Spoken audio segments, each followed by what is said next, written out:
I'm a bit of a homemade inventor here today talking about the bublcam and the rover that I'm building for use with the bublcam. If you watched some of the videos that I recorded yesterday with the camera, you'll notice that I took up a major portion of the screen, and basically the camera was sitting behind me, so all you could really see was the back of my head most of the time. And the idea is that I want to remove the camera operator out of the picture. I'm building a remote control camera rig that's basically a monopod that that I can control tele-robotically through a cell phone or a remote control or a tablet or computer from out of view of the camera. The rig is going to have several cameras around the base that are just going to be low-res cameras and TSC cameras that are going to be used for steerage. And collision avoidance, optical, character recognition, distance sensing, all this kind of stuff. Make sure that I don't drive over cliff edges or downstairs or something like this, and so that if it's moving around autonomously, it won't fall in some place and get damaged, and so that the camera operator can see what the rover is doing without actually watching the video, because the idea is that even the rover, I want to be out of the picture as much as possible. Currently I have the bublcam sitting on top of a monopod that I'm rigging to be in the middle of the rover. It's just like this one here, except that I've inverted it. I've put a weight on the bottom so that this will work on a swivel, so that if I'm going up a slope, the weight will swivel around so that this will stay vertical. And the camera is mounted up here so that I can telescope it out from, say, at 2-foot height, up to the 70 inches, which is the full length of this tripod, or the monopod.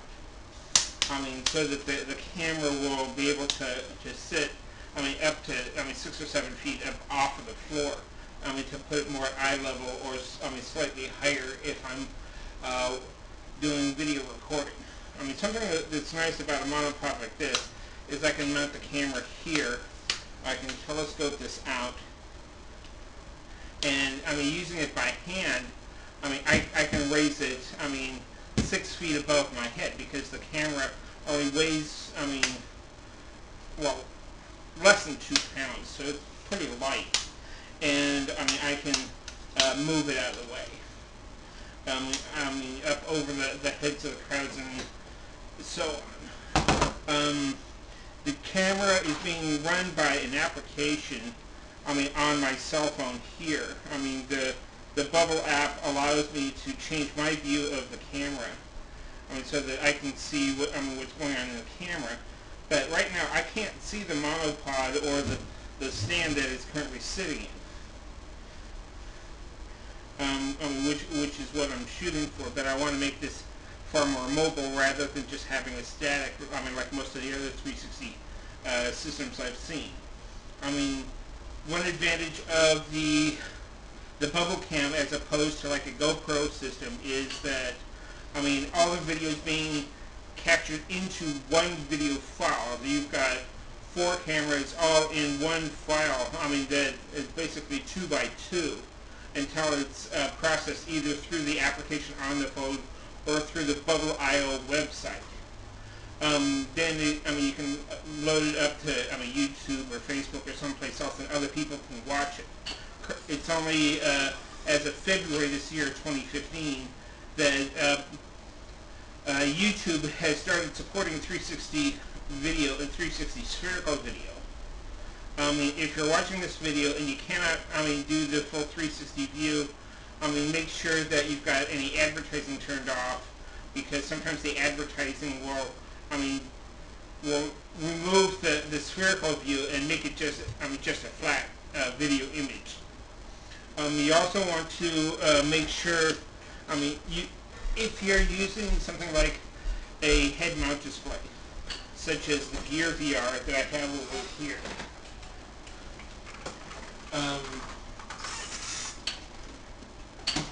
you'll be able to, wear the camera, with the phone installed in here, or you'll be able to, view the camera, through the headset here as it's running, and, as you turn your head and look around, you can actually, change your point of view in the picture so that you can see everything that's going on around here.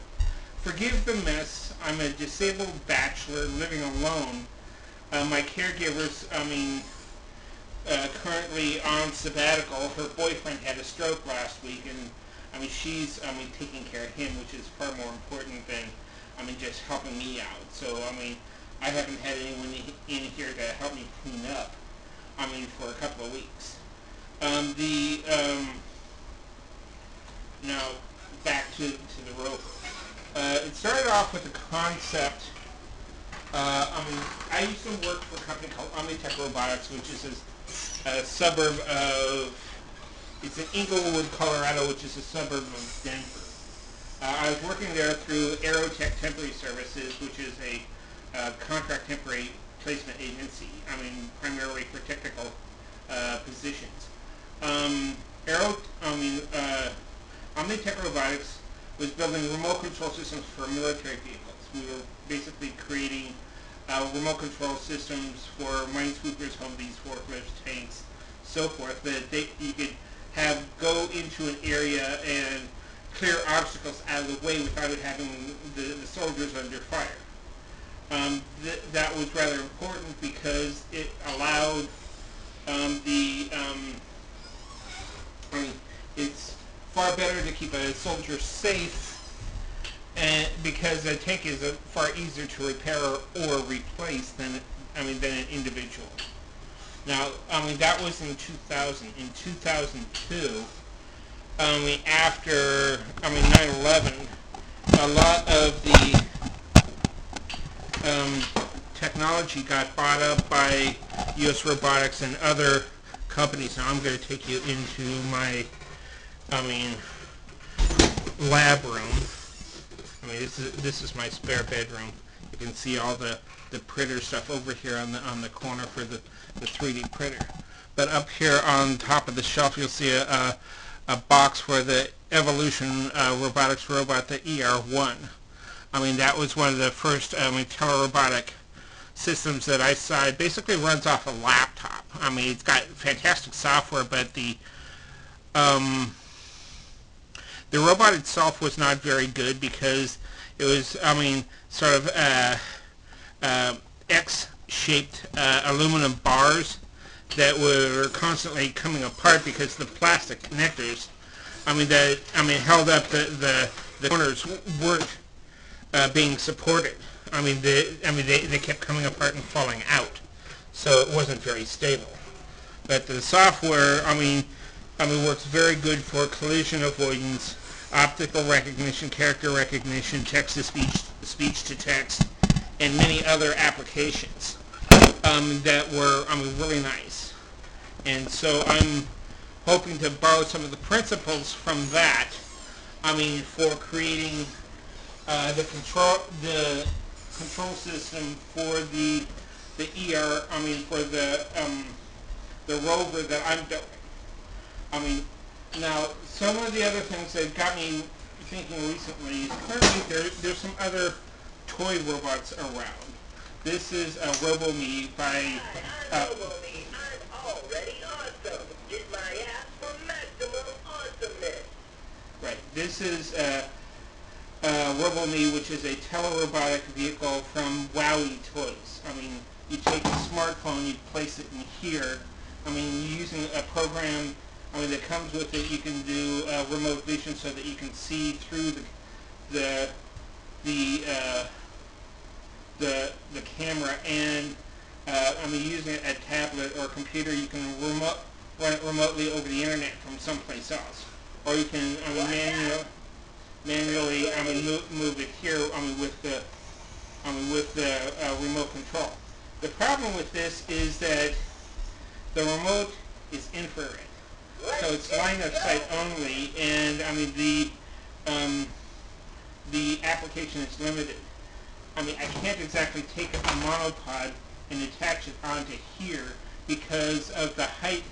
It's going to overbalance, and there's no way to really make this thing run around, plus the fact that you wouldn't want to be having the camera at kneecap height. So I'll go ahead and turn this one off and go over here to the next one. Now this is the tribot, also by Wowie. This one is very nice. One of the problems with the RoboMe is that when you're moving it around, you have to turn it to change the direction. If you're using, the robot like the tribot here.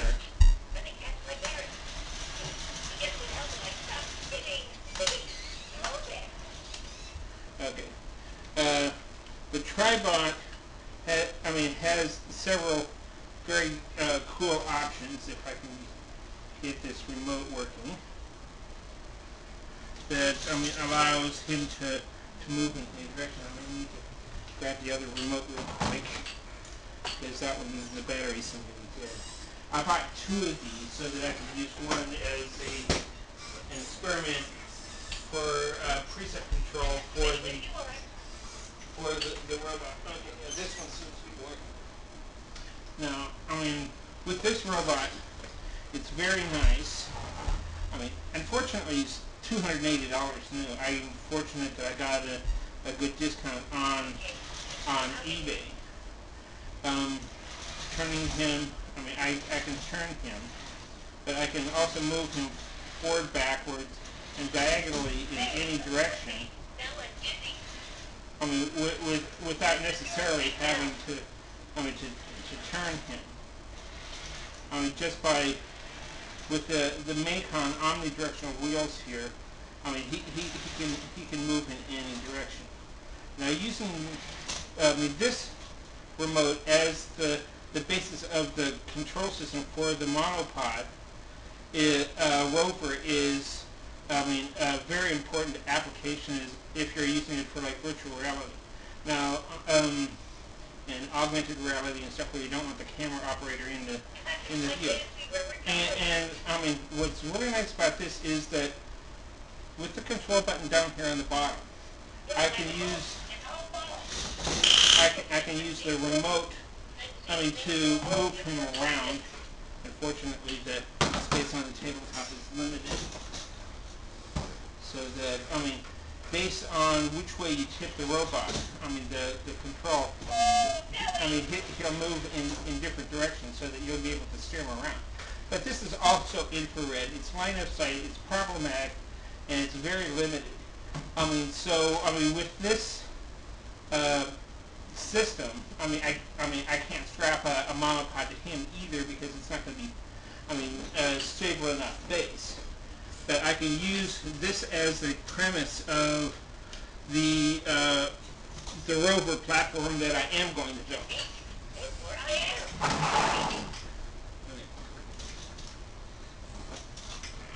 Okay. Now, let's go ahead and turn him off so we don't have any runaway robots.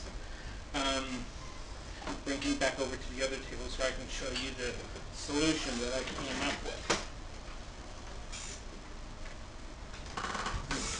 If you look over here, you'll see that there are parts here from another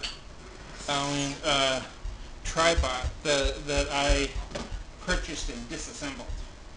Basically, I was looking for the controls and the wheels, but not the base. And some of the programming on this is sort of gimmicky and stuff. If you look on this guy, he's got two infrared sensors here. He's got two more here in the back. He's got, well, I guess these are the infrared with the purple caps here. It's got two sensors here that are basically sending out like a radar signal so that he can detect objects moving in front of him. But with the wheels and stuff, he can move in any direction. There's a speaker behind here.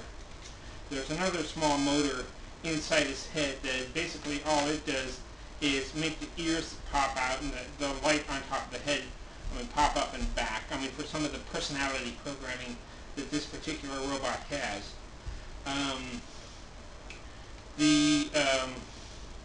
It's good gimmicky as a toy for kids who like frustrating their friends and their neighbors and all this kind of stuff. If you watch the video and stuff, it's basically about a young boy harassing his sister and her boyfriend, and basically playing pranks on them. I'm trying to put this for a much more practical purpose. Now, in the tripod, you've got, a set of motors,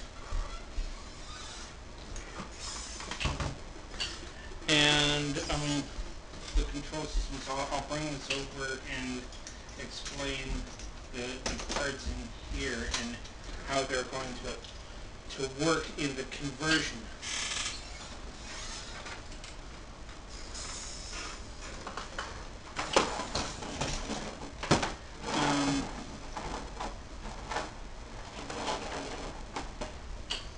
Move a couple more things over here. Okay. Now with the robot, I wanted a more stable base, so I bought two pieces of plastic from a local store called Tap Plastic. They're basically 2-foot round discs of plastic. This one here is 1/8 of an inch. This one is 1/4 of an inch. So that one's going to be the base. This is going to be the top. And what I'm going to do is this will provide a much more stable platform for the monopod. Using plastic rods like this, I'll mount these on between the base and the top so that you'll have the height in here. Inside the spacing in here. I may reduce this to a lower height later, but I'm going to make it so that in each 1/6,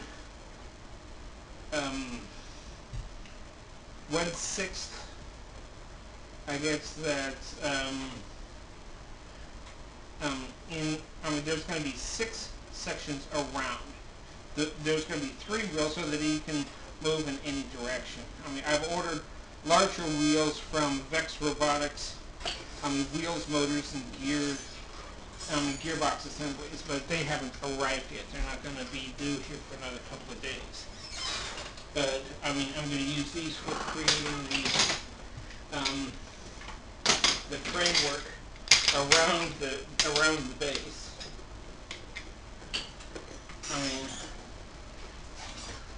There will be 6 rods stretched around the base of this. I'm going to cut the corners all in a taper, and then in each junction there's going to be another rod that's going to stand up like this, so that the other piece will sit on top. I want to make a spacing in between so that the tripod and the counterweight can sit, hang down through the middle and swivel back and forth, and there's enough pendulum space for the thing to move at, like a 25 or 30 degree angle, for like going up slopes and stuff, so that, as this thing is going across the ground, say I'm driving down a sidewalk, there's always curb cuts and for driveways and all this kind of stuff. But you don't always want the camera to be tipping over every time you to reach a curb cut on a sidewalk or going up the slope on a hill or something, so that the counterweight on the monopod is going to keep the camera upright and the video vertical, or the video horizontal. The way the wheels are going to be arranged is that there's going to be 3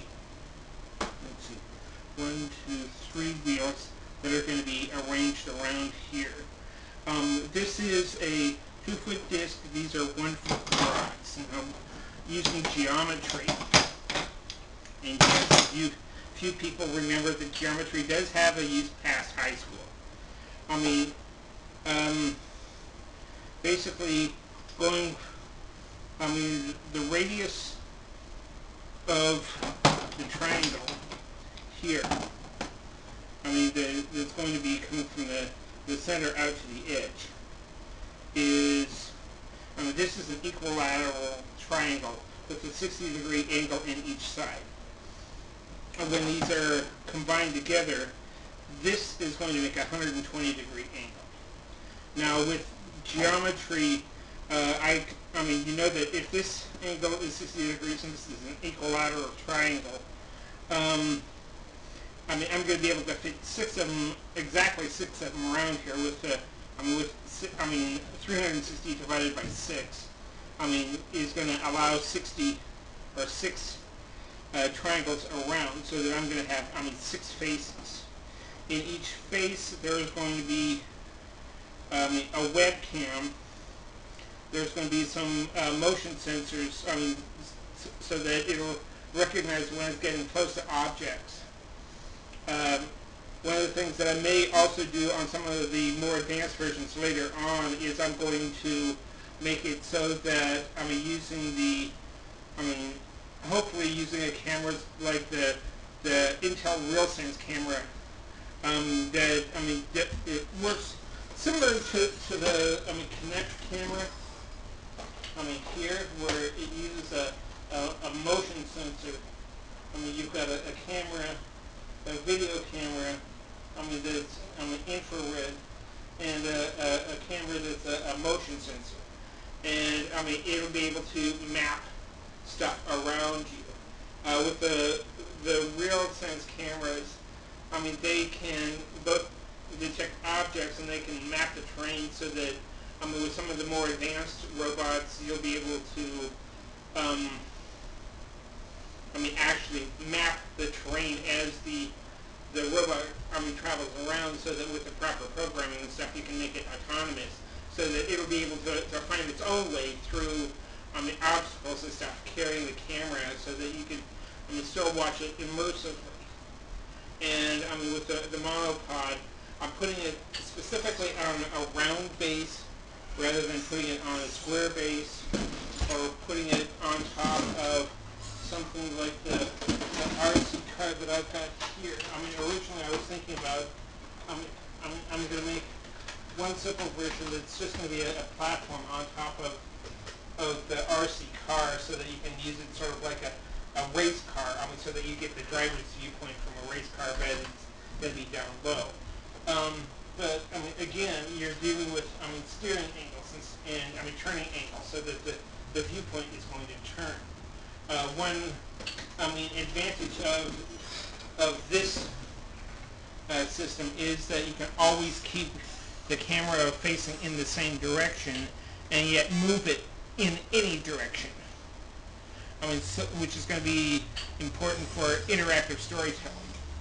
You can also animate other stuff, in the thing, so that, say you're looking at all of the books and videos and stuff that I've got here. If, say, this is like a store shelf and stuff, you'll be able to click on all of the different items on the shelf, pull up a little pop-up that'll give you information about the item, where to find it, how much it is, all of this kind of stuff, so that if this is being broadcast on a business's website, people can go to the website, look at the video, see what's in the store before they actually go to the store, and they can call the store and say, hey, do you still have this thing available, or how much is this particular item, or do you have, other brands and stuff. Because the difference between shopping on a website and going to a store yourself is that when you go to the store, there's a lot of stuff that you see that you didn't know existed until you got to the store.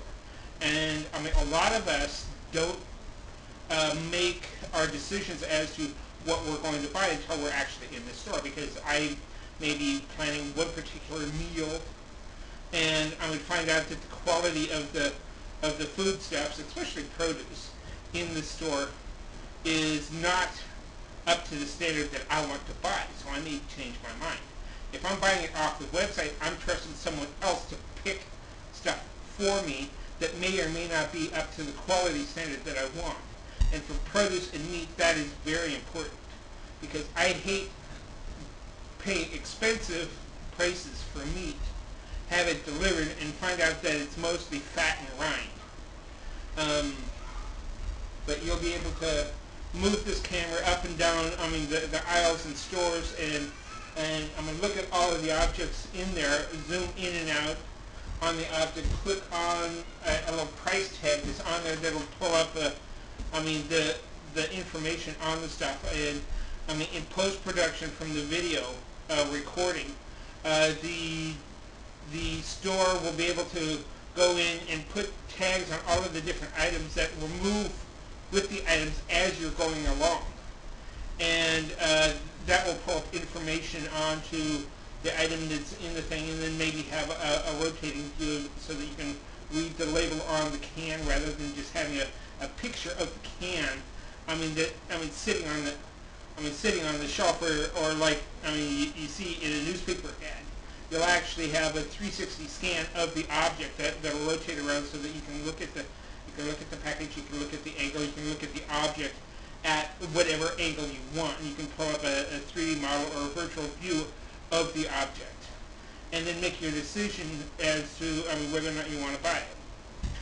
If you're, say, hiring a virtual shopper to go clothing shopping for you, if you're a business executive or a professional that doesn't have the time to do the shopping, or you want a fashion consultant to help you make your decisions and stuff, they can take a camera like this to the shop, and you can go through the aisles watching through Skype or something like this. You can communicate with the other person to see what items are currently available in the store, and look at different selections. And you may see something on the racks that you didn't know existed, because it's the other person that's at the store. But this way you can see, oh, I'm interested in that item. Can you pull that out and hold it up so that I can look at, so that you can just reach over, pull it out, and say, okay, this is Fellowship of the Rings by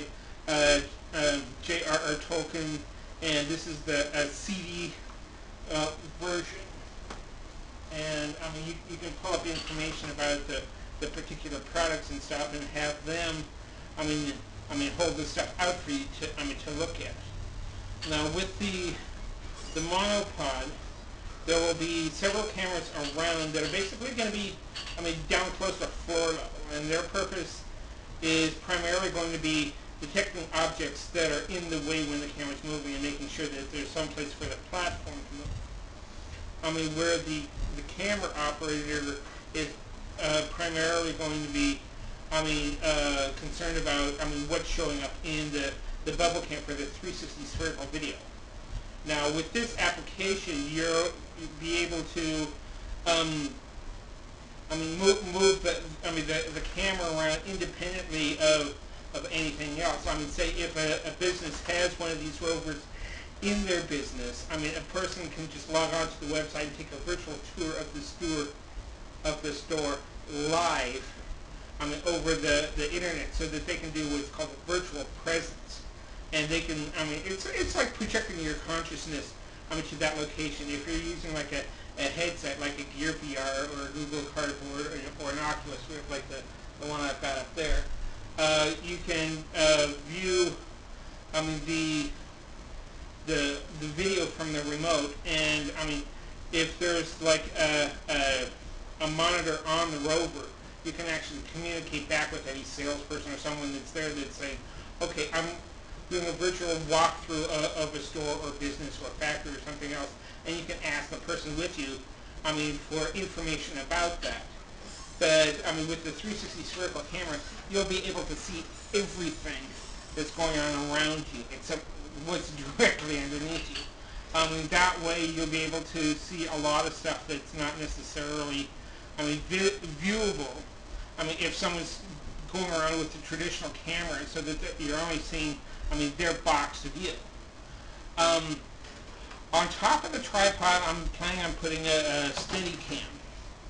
I mean, for some of the advanced versions, it's basically going to be, I mean, a gimbal system also with a little counterweight that will sit on top, and there will be, I mean, motors on here so that I can, I mean, have the camera here and I can tip this over so that I can look over ledges or telescope it out and look, I mean, out over cliffs and stuff. And I'll be able, I mean, to look down, or if you're doing storytelling, it looks like you're looking down off of a balcony or over a cliff or something like this, and you can see what's going on below you without getting that close to the edge. Now with the Steadicam, I mean, and the little gimbal here, it's also going to make it so that it's, I mean, the camera's, I mean, either going to be vertical or you can tip it manually, I mean, through the controls on the camera, I mean, on the tripod, so that you can control which angle the camera is sitting.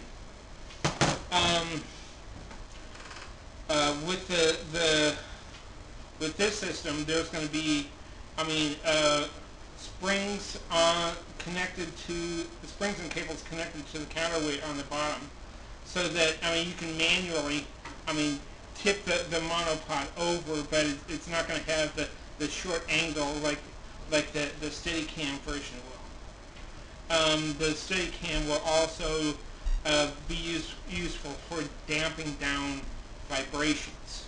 I mean, that will be important for if you're going over rough terrain or going through, I mean, having this on a car or another vehicle that, I mean, may jump over, I mean, over gullies or whatever. And, I mean, it'll make it, I mean, a lot smoother, I mean, video recording. Now, I mean, with this rover, something that I could have done is, I mean, just taken something like this and mount it, I mean, here in the middle with the wheels in here. But that's not going to provide that counterbalance, I mean, for having the wheels out here on the edges. But I mean, a cheap version that I could make is, I mean, just doing something like that, which is just having something here, and then having an alternate wheel out here on the edge, just to keep it from tipping over. But depending on this, I mean, for the movement. Okay. Now with the camera here, the basic RV that I'm working on using the components from the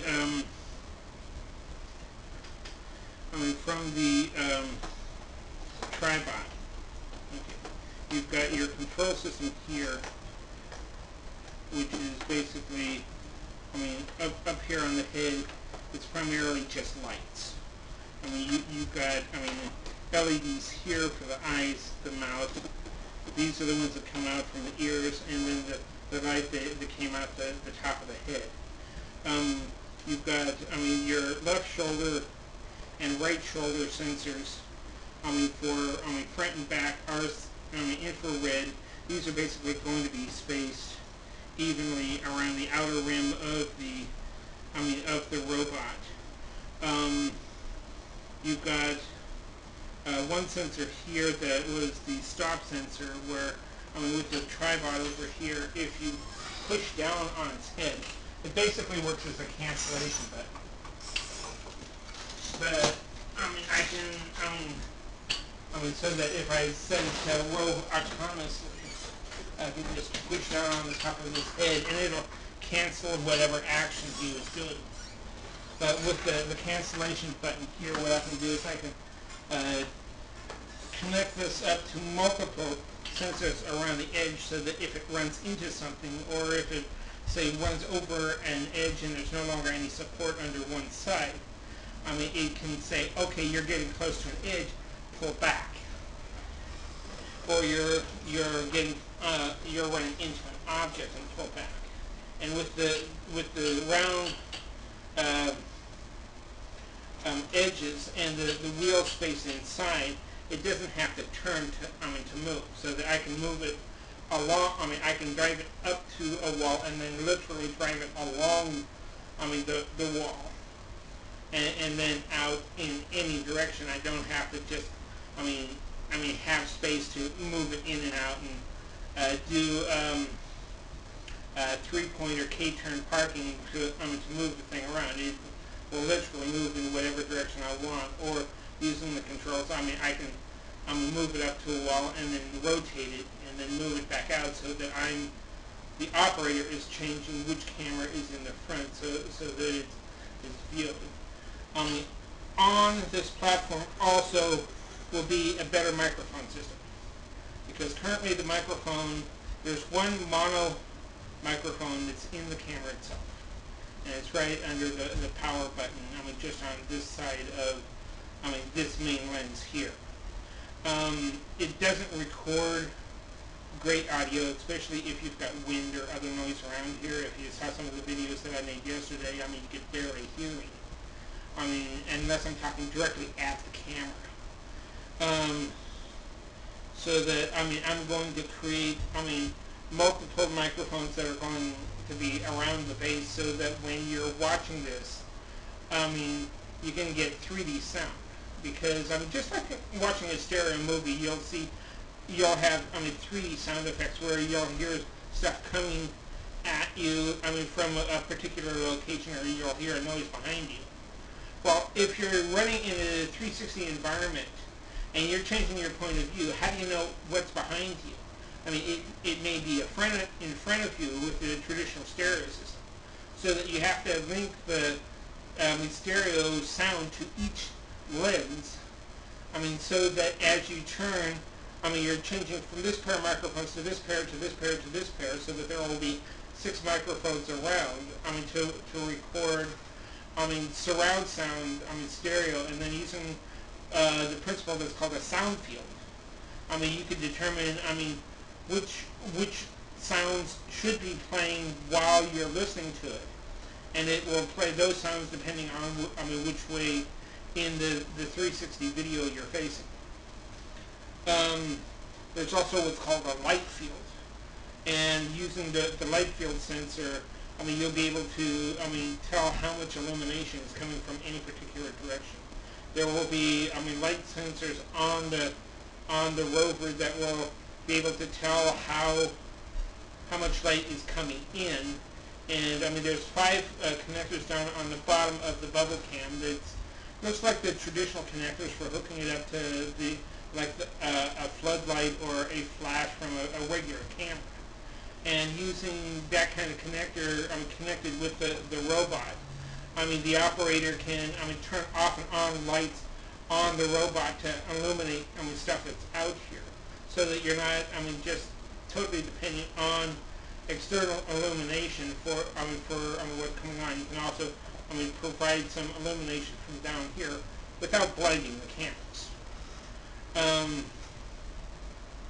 So there's lots of stuff that can be done. I'm just talking about the principles. I haven't started cutting into this and learning it because I really want to wait until I get the make-em wheels. I want to avoid having any copyright or intellectual property conflicts with Huawei or anything or anyone else. I'm just using their principles and expanding it out into a more functional application.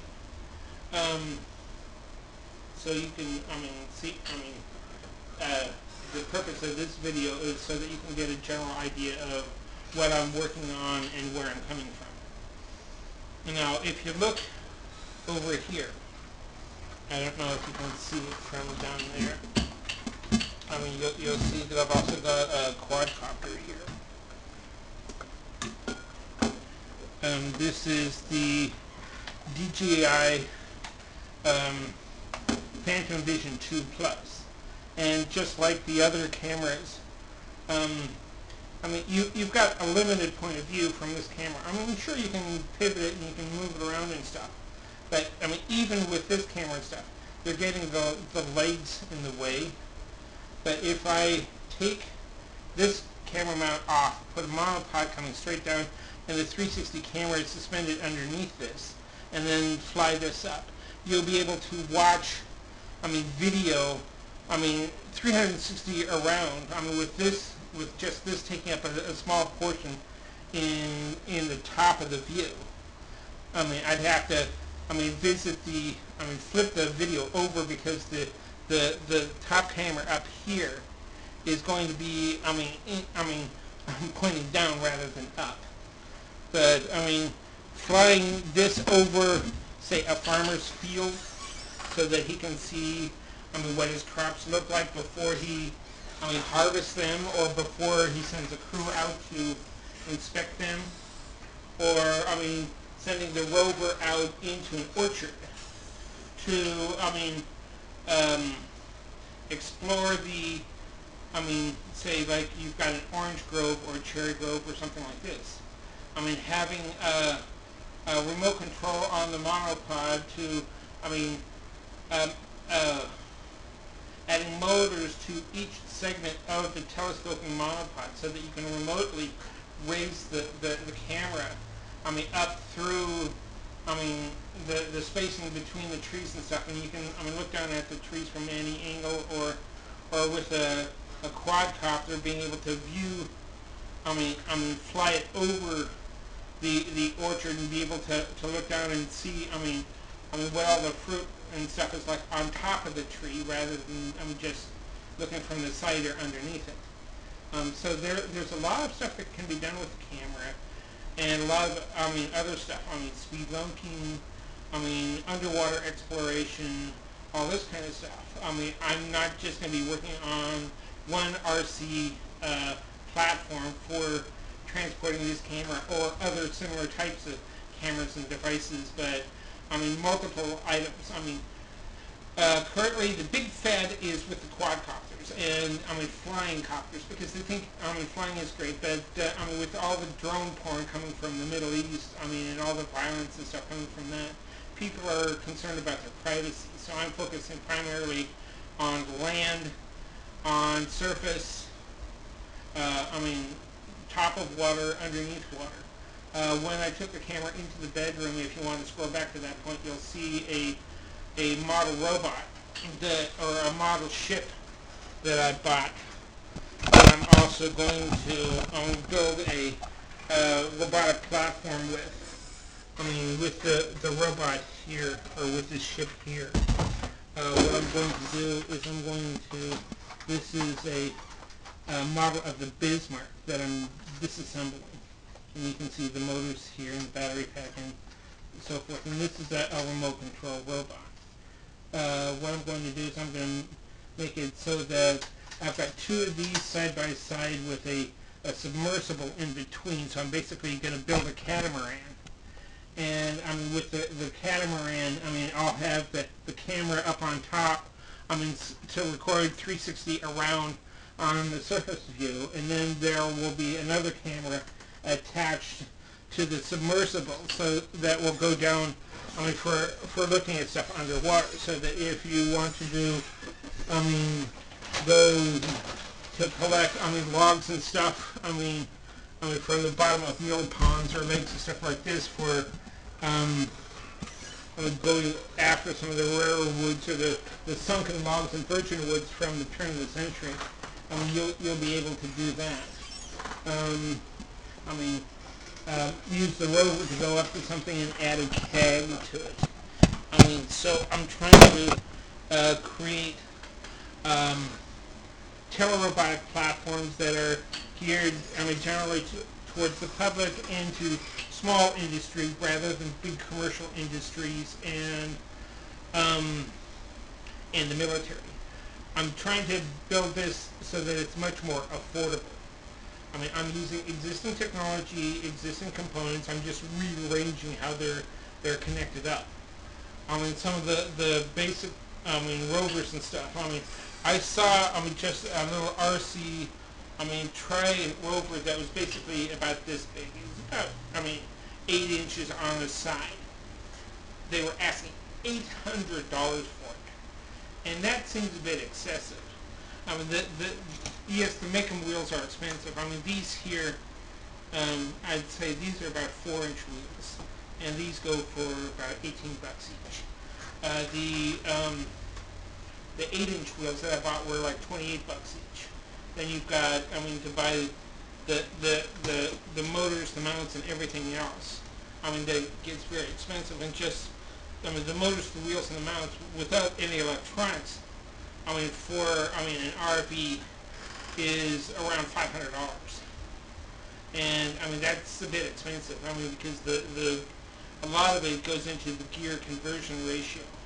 I mean, eventually I'll be using my 3D printer back here to, I mean, print some of my own gearboxes and stuff so that I can bring that down. And then if I can get this into production, I'll be able to, I mean, buy, I mean, a lot of, I mean, wheels and gears and stuff in bulk.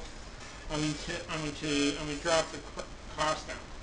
One of the things that I'm planning on doing is keeping as much of the assembly and manufacture in America as I can, because I believe in supporting Made in America. Let me turn this camera again. I mean, granted, a lot of components are going to come from Japan or China or other stuff, but I want to try and keep as much of this, I mean, in-home and in America as possible, because I want to promote the growth of American business and the virtual reality, augmented reality, tele-robotics, tele-presence. I mean, all this technology, I want to keep as much of this here in America as I can, because we're outsourcing far too much, and I want to keep the ideas or promote the growth of ideas and industry, I mean, here in the States. Excuse me. If you like this video, please, like it, tag it, friend it, pass it along. I haven't put forth a Kickstarter just yet. I may use this video as part of the Kickstarter process, because at least with this, I mean, you can understand the applications and the principles of where I'm coming from. But this is an expensive project, and being disabled and on Social Security, I've got a limited income. I mean, I've been buying parts for this for months and years. I mean, some of the stuff that I have here that I'm using in this project, I bought 2 or 3 years ago in preparation for this. I mean, I waited 10 months just for this camera to show up after I bought into it on the Kickstarter. I only just got here yesterday. Thanks a lot. If you have any questions, look on my Facebook page, MYRDDINSTARHAWK. It's pronounced Mervyn Starhawk. The DD is pronounced TH. Welsh. Part of my name for the Society for Creative Anachronisms. Been using it for 30-some years. Mervyn Starhawk. You'll find me on Facebook, on Twitter, on MySpace, on YouTube. It's my email address, mervynstarhawk@gmail.com. I've also got, Yahoo and Hotmail, but I don't use them very often.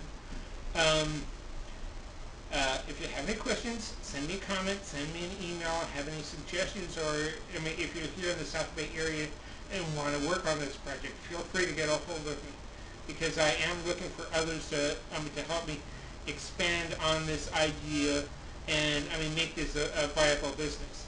Thanks a lot. See you soon.